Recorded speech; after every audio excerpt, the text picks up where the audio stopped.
afternoon, everyone. Thanks for coming out today ahead of our big announcement. Although tickets went on sale today, this is the first press conference for our big March 23rd show at the Copper Box Arena, live and exclusive on Sky Sports in the UK and The Zone in the USA.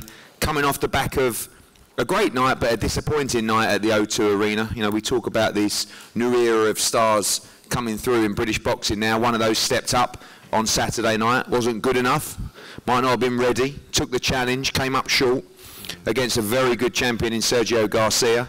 And I'm delighted to welcome Maravilla Box, who of course represent Sergio Garcia, back to London. Hopefully this time not with the victory, but with Angel Moreno challenging Charlie Edwards for his WBC flyweight title. It's a packed card of obviously a World Championship title defence, 3 British title fights as well, professional debuts, young prospects as well. And before I talk about the fights on the card and hear from all the fighters up here, I'm going to pass over to our exclusive UK TV partner, Adam Smith, head of boxing for Sky Sports. Thanks very much, Eddie. I agree, the night at the O2 wasn't quite what we wanted, but listen, how brave was Ted Cheeseman, and what a find in Sergio Garcia. Terrific performance. Great bill as well, with the likes of Lawrence Okolie coming back to action. It was great to see, and all those head-to-heads. What a fantastic card this is on March the 23rd at the Copper Box. It really is a stellar night. You know, we've got the one in Liverpool the week after, which is fantastic up on Merseyside, but I think this has got something for absolutely everybody. Terrific to see Charlie Edwards defending his world title for the first time against Angel Moreno. Charlie, what a brilliant story.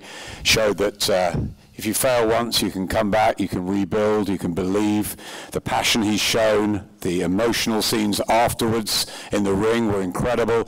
And then he joined us on our telecast on Saturday night, and he did very, very well. It was a refreshing change to have someone alongside us, a new young fighter. It was great, and I thought you did brilliantly, Charlie. Well done with that. Now, back to the gym and get on with what you do better than we all do. Fantastic. Great to see you there.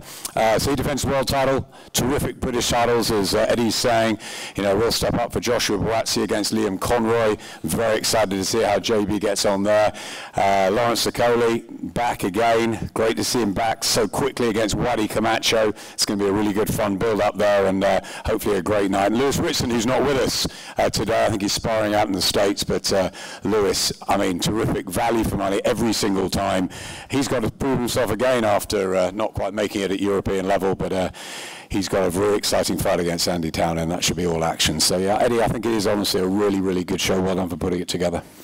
Thanks, Adam. A late addition to the show, if you like, although we're still some weeks out, the professional debut of Shannon Courtenay. Shannon, your first professional press conference. Yep. We know obviously you've linked up with Adam Booth. Yep. You've had a fantastic amateur career. Yep. And ready now for your debut on March 23rd. Yeah, I'm more than ready. I think there's been a lot of people asking when my debut's going to be, and I'm just ready to put on a good show, really. Obviously, women's boxing right now, I remember following you on social media for a long time. You've been a big campaigner of women's boxing, but during that period, over the last couple of years, the game has changed completely. Completely changed. It's getting bigger and bigger. That's why I've turned professional now, because it's only right that I strike whilst the iron's hot, and I'm ready to put my own name out there, not just in women's professional boxing, but in professional boxing in general. I want to make a big name for myself. And obviously, some real super fights out there right now. Shields against Hammer, Katie Taylor's fighting Volante. Really big fights all across the divisions now available to women's fighters. And hopefully that'll be me soon as well. We'll look forward to it. Professional debut on March 23rd. And we're going to start with a brilliant fight, British and Commonwealth Cruiserweight Championship fight. Wadi Camacho, he just won't go away. I mean, we've done so many fights with him over the years. He's always been brilliant to work with. We've seen him in prize fights. We saw him in that epic fight with Isaac Chamberlain as well. He just continuously improves, continuously keeps carving out opportunities for himself, and now sits with an opportunity to not just win the British title, but to beat a top 10 ranked fighter in the world in Lawrence Okolie. Wadi, you have truly grafted yourself to this position, and now March 23rd, you go and try and do it again against Lawrence Okolie. Good afternoon, everyone. Yeah, most definitely. Like I said, the mind is very powerful, And the main thing as well, you know, I used to do things a lot all by myself, but now I've got a great team around me that's pushing me, and I truly believe in myself. I was talking to Ricky Burns yesterday, and I put John Ryder in the same position, that at times it looked like their careers was over. Are you a believer in just hanging in there, keep grafting away, and the opportunities will come? Because you see a lot of fighters almost have that rebirth, that second wind in a career, and I think that's happening to you as well. Yeah, probably most definitely. But at the same time, you know, for me doing everything myself and me now having a team around me, that I just feel like I've been reborn since my last 2 fights. And whoever was there watching it, all you see is just a little glimpse, but I'm just improving. And, you know, on this next fight, March the 23rd, everyone will probably get to see another win. There's been a lot of talk on social media and stuff like that. How do you assess your opponent, Lawrence Okolie? Obviously, he's had some devastating performances. He's had some, I guess, what the fans would describe as some below-par performances as well. But, you know, 11 fights in, obviously achieved a lot in a short space of time. Oh yeah, 100%. You know, you have to give him props. Right? Like I said, he's come from GB, and obviously he's had 10 fights or 11, and he's picked up all these belts. Some fights hasn't been good, but you know, I'm not there to pay attention on what he does. It's all about me. And like I said, everyone knows I'm an awkward fighter, but it's most especially as well. Everyone knows that I'm an entertaining fighter. I've never been in a dull fight, and I'll give it all. And finally, what's the difference in this fight? You know, he has a good amateur pedigree, he has great power as well. Is it your doggedness? Is it your experience that will be the difference in this fight? Your heart? How do you beat Lawrence Okolie on March 23rd? I think I'm just going to combine everything together, and everyone will see. Like I said, all I'm doing now is just growing more in confidence, and no one's seen the best of me yet, and you will see it. Thanks, Wadi. Lawrence, fresh off a victory on Saturday night, you have got one of the maddest new trainers I've ever seen. I've never heard anything quite like it in the corner. But you're enjoying working with him, and you looked much better on your feet, much more composed on Saturday. Admittedly, it was a step down from the Matty Askin fight, but feeling good and a big opportunity to get straight back out there. Yeah, no, definitely. For me, Saturday wasn't really about the guy that I was boxing. It was about myself, how I felt in the ring. Could I do stuff that I practiced in training? And I was able to do a few of those things. And I just look forward to doing the same again in March. Obviously, like I said, there's been talk, but Wadi, one of the few domestic guys that was willing to step up, obviously has a Commonwealth belt as well. You won that belt previously as well. So we know there's a little bit of bad blood, but also respect that he's taking this opportunity against you and fancies the job. Yeah, no, it's good that he took the fight, but him along with most of the people in the weight class in Britain just like to talk online, and it is obviously frustrating for me. And on March, obviously, I will demonstrate to him and to all of the other cruiserweights in Britain what I'm about. I don't want it to be that. I think stopping Wadi is like a formality for me. Like, he's got a sort of style that I'm definitely going to be able to knock him out, but I think that is way too predictable in terms of like I'm a big punch or whatever, and Wadi's obviously shown that he's got some frailties there, but I want to do it in a more systematic way. I want to movement patterns. I want to go in there and show him that he is like a practice fight for me as opposed to like a 50-50 fight. And the head-to-head on Saturday, I heard you both exchanging some choice words. I remember you saying that this would be the end of your career on Saturday night, on March 23rd. Do you see a brutal ending in this fight? I don't want to wish that on anyone. I think I must have been excited over after my fight, but it definitely will end in knockout, and whatever he decides to do after that, And just finally, obviously, you can't look through this fight, but big fights out there for you. People talking about the Lebedev fight and really moving to world level later this year. Yeah, it's good. Obviously, Wadi's a southpaw, so it's very good practice for stepping up to Lebedevs and etc. So I'm very happy with the fight, very happy with where I'm at mentally, and you know, I'm not overlooking Wadi. I'm going to train extremely hard for him and deal with him accordingly.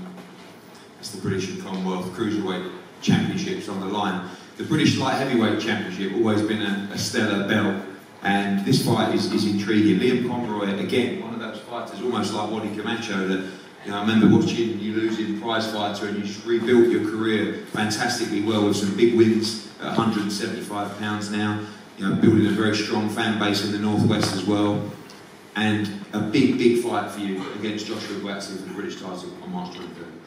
Yeah, it's a massive fight, but I think it's been a long time coming. You know, I won my British title eliminator in 2017, and I've just been working relentlessly since prize fight, and this has been my goal. So I'm just dead grateful to be on the show. Thank Matchroom for getting me on the show against Josh, but it's not about the opponent, it's just about my journey, and British title's my dream, so I'm just going to give it everything I can and keep going relentlessly. I won't stop until I have that. Obviously, it was a fight ordered by the British Boxing Board of Control, but you didn't have to take the fight, but the deal was quite straightforward, and thanks to MTK, it showed really your desire to take this fight. It showed really your desire to take this fight, where many have turned away from this fight previously. Yeah, like I say, it wasn't about the opponent, it's about the title. I think no matter who it was, I would have took it. People seem to be thinking I've been given something here, being in this fight, but I haven't been given anything. I've kicked down these doors and I've made myself a mandatory challenger for the British title. And like I say, thanks again to you and thanks for MTK for getting it done and getting me on the card. Quite right, Liam. You were the mandatory for the British title. You have earned this spot, Josh. This is the kind of fight you've been looking for a while. Knowing how you understand the game and understand and respect boxing, the British title is very, very important to a young fighter's development in the sport. It is. 2 points just to congratulate Shannon. Is it Shannon? Yeah. Turning professional, congratulations. And second point, we must congratulate this man here, Charlie Edwards, world champion, Charlie. I've told you many times, but I want to congratulate you one more time. And your trainer, Grant Smith. Congrats, man. About the title, again, it's not about the opponent. It's a title that I want to win. It's part of the journey that I'm taking. So Conroy is the man that's been put forward, and March 23rd, it's going to happen. I'll be doing everything within my will and my power to win that title. See, last 3 fights have all ended in 1 round. It's been a little bit disappointing that we haven't been able to get those rounds in the bank. Expecting a tough test from Lee and Conroy.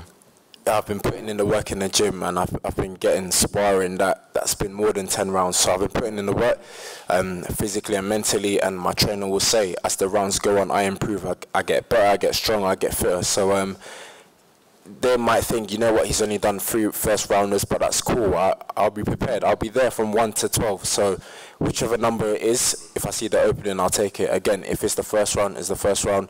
If it's the 12th, it's the 12th. But again, don't be surprised if it's the first. It could happen again. But it could be any number, and I'll be there. I'll be ready. Obviously, your camps are very intense, training very, very hard.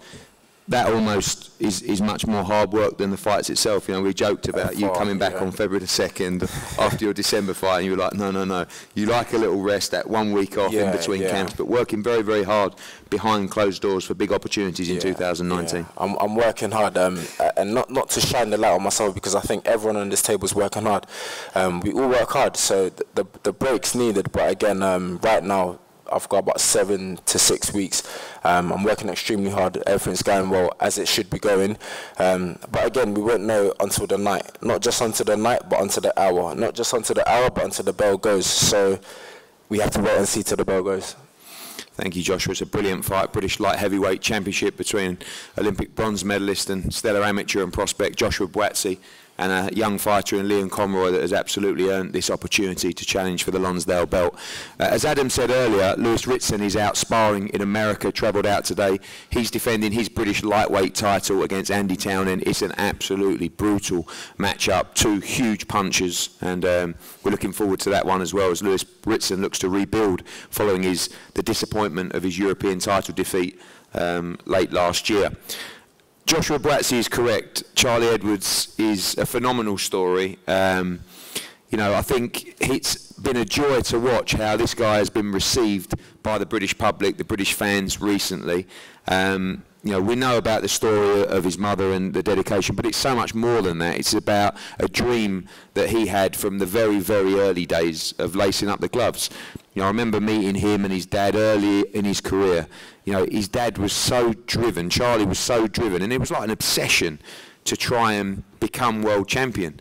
And, you know, I've never really met many people with that obsession like Charlie and Sonny and his dad had to try and become world champion. I can't lie, I wasn't sure whether, following the Casemiro defeat, he would get that opportunity to become world champion again.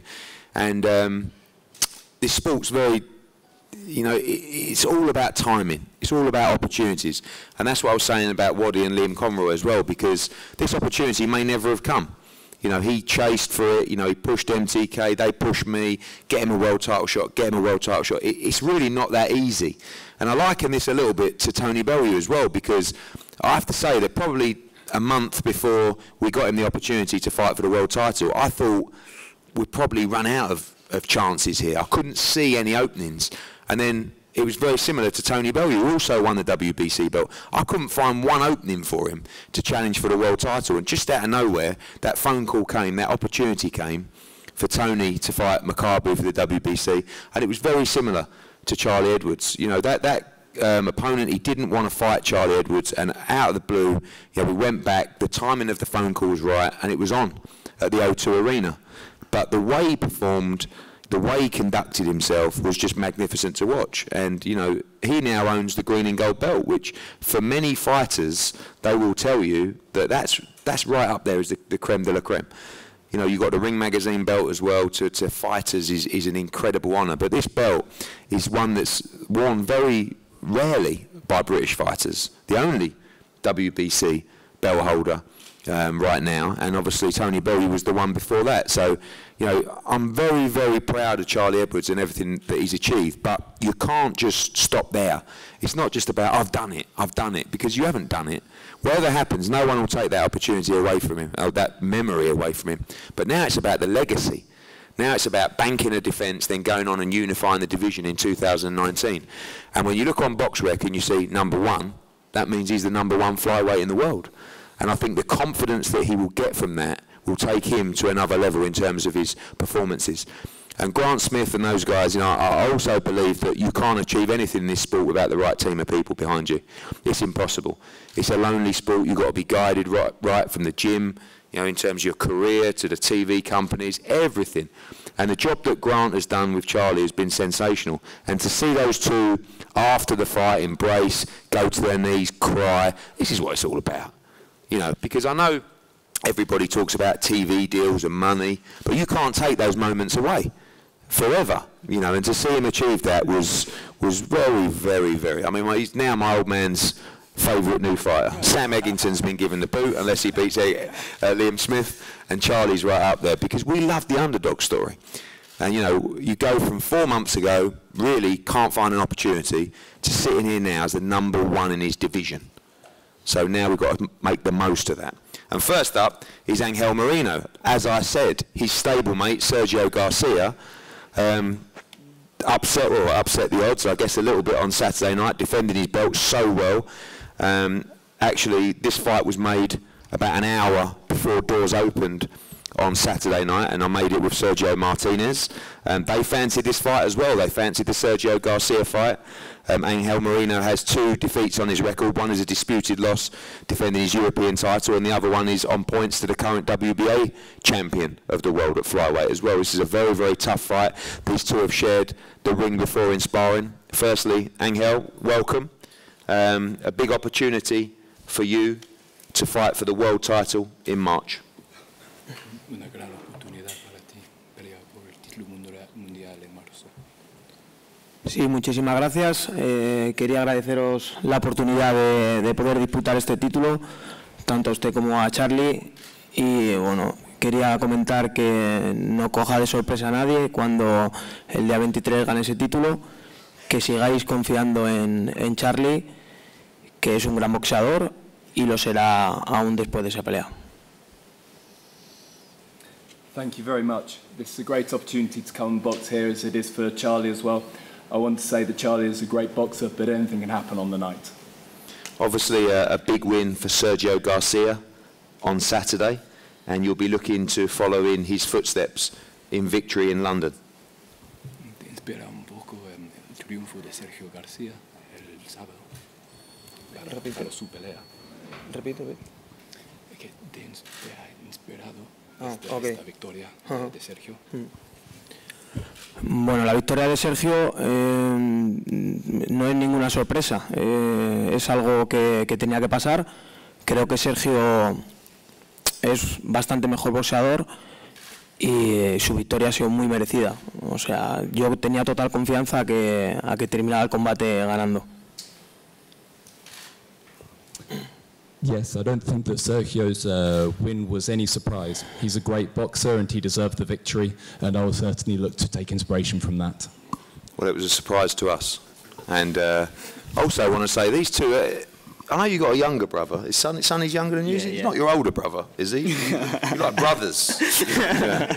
I'm going to start with Grant. Grant, it was an amazing night, December 22nd, and not just one that will live with Charlie forever, but one that will live with you as well, training your first world champion. Oh, it was a brilliant night. Well, first world champion on a big scene like that, absolutely brilliant. I knew how much that meant to Charlie and his whole team. It was so emotional for us all, and we still speak about it now. We're still speaking about it other day. It was just absolutely brilliant for us all. I knew he could do that. I knew he could do that. A real pro. I mean, I saw him yesterday. You know, he's not shy in taking his shirt off, and in incredible condition already. I mean, someone who really, really lives the life in the program. Yeah. Obviously, straight after the fight, we got back 23rd, so obviously it was Christmas. So he had his Christmas back down with his mum and some family. Then straight back up. So week and a half off, straight back in. Grant, when's gym back open? Bearing in mind I was working Christmas Day in gym. So I ain't had no break. So he's like, oh, can I come straight back? So he bumped straight back in gym, training. First day, straight after Christmas, straight back in gym and back on it. Oh, I'm running, I'm doing this, so you just can't keep him out at gym. Obviously, with fighters, once they achieve their dream, sometimes they give so much soul to that moment that they can let it fall away or they can let it fall off the gas. Oh, Darren Barker is a great example. I remember when he beat Daniel Gill, it was everything. And after that, I always say he lost a little bit of his soul on that night to Daniel Gill, because he wasn't really the same fighter after that, didn't really have the same desire. How important is it to make sure, or you're just confident in Charlie Edwards, that he has that desire to go on, not to dine out on December 22nd, but to push on and really solidify his legacy in the sport? Charlie's got a lot of desire already, but like, to keep the fire burning, what do? Add fuel. And I can just put little bits into him. I can just sell certain little things and poof, back up. But you don't need to do that. Charlie's got that, but I know what I could have to do if I had to do that, but there's none of that anyway. He's got that desire anyway.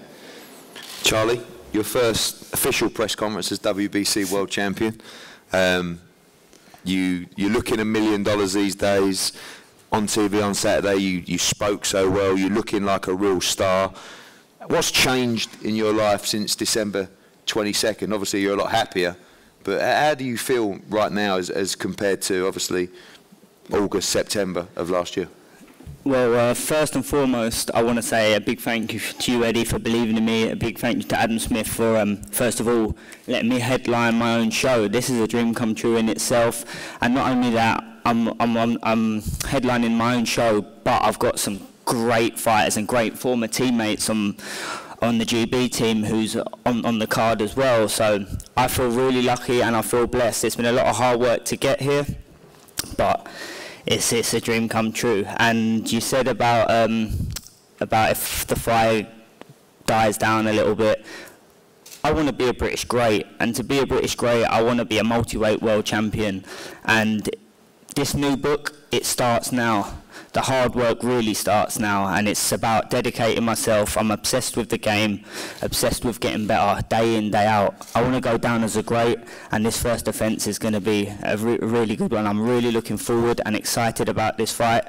Angel Moreno is a very good fighter. We've shared, I think, 24 rounds together, so it's going to heat up really nicely on the night.